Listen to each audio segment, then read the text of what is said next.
Features of management principles. First is universal application. Management principles हर जगह पे apply होते हैं, हर डिपार्टमेंट में अप्लाई होते हैं, हर तरह की ऑर्गेनाइजेशन में अप्लाई होते हैं. हम एग्जाम्पल ले सकते हैं इसके लिए. चाहे कोई हॉस्पिटल है, चाहे स्कूल है, चाहे क्लब है, चाहे कोई गवर्नमेंट ऑफिस है, चाहे कोई प्राइवेट ऑफिस है, हर जगह पे मैनेजमेंट की ज़रूरत पड़ती है. और नेक्स्ट हम बात करते हैं जनरल गाइडलाइंस की. मैनेजमेंट प्रिंसिपल्स हमें गाइड करते हैं किस तरह से एक्ट करना चाहिए. ये प्रिंसिपल्स हमें ये नहीं बताते हैं कि हाँ तुम्हारी प्रॉब्लम का ये सोल्यूशन है.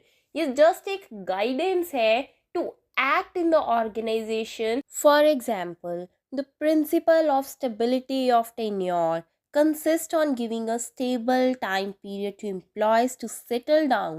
But how much time period to be given? 6 months, 1 year, etc. vary from company to company.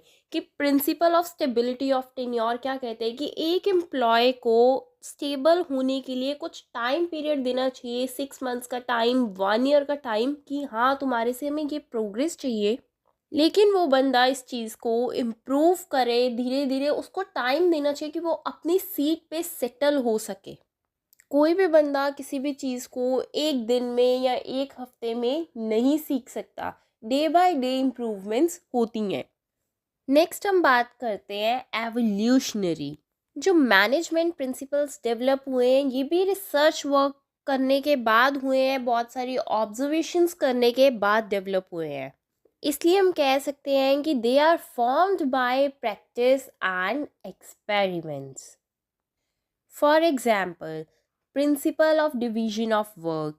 ये भी रातों रात नहीं डेवलप हुआ है. ये भी तब डेवलप हुआ जब इस चीज़ को ऑब्ज़र्व किया गया कि जब हमने लोगों को काम डिवाइड किया तो उससे बेस्ट रिजल्ट्स हमें मिल पा रहे हैं.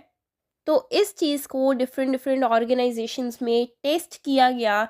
जब बहुत सारी ऑर्गेनाइजेशन से स्पेशलाइजेशन के रिजल्ट निकलने लगे तब जाके ये प्रिंसिपल बना था.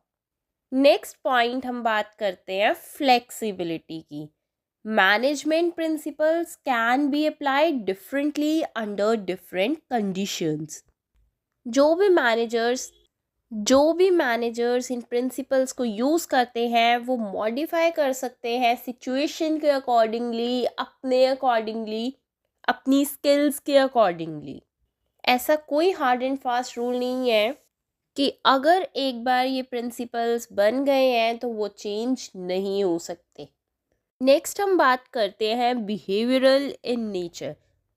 मैनेजमेंट प्रिंसिपल्स जो बने हैं ये दूसरों को गाइड करने के लिए, एम्प्लॉयज़ बिहेवियर को इन्फ्लुएंस करने के लिए बनाए गए हैं ताकि एम्प्लॉयर एम्प्लॉय रिलेशन जो है वो बेटर हो सके, सुपीरियर सबऑर्डिनेट रिलेशन अच्छा हो और ऑर्गेनाइजेशन के सारे मेंबर्स अच्छे से मिलके काम कर सकें. For example, principle of esprit de corps कहता है कि हमें टीम वर्क के साथ काम करना चाहिए. नेक्स्ट पॉइंट हम बात करते हैं based on cause and effect relationship.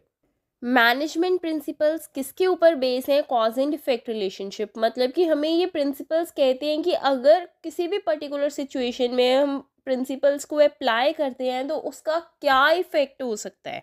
Next हम बात कर रहे हैं कंटीजेंट, कि जो मैनेजमेंट प्रिंसिपल्स हैं ये डिपेंड करते हैं उन सिचुएशंस पे जो भी ऑर्गेनाइजेशन में चल रही हैं, और उन प्रिंसिपल की एप्लीकेशन और इफ़ेक्ट डिपेंड करेगा वो ऑर्गेनाइजेशन किस टाइप की है, किस नेचर की है, और ऑर्गेनाइजेशन का साइज़ क्या है.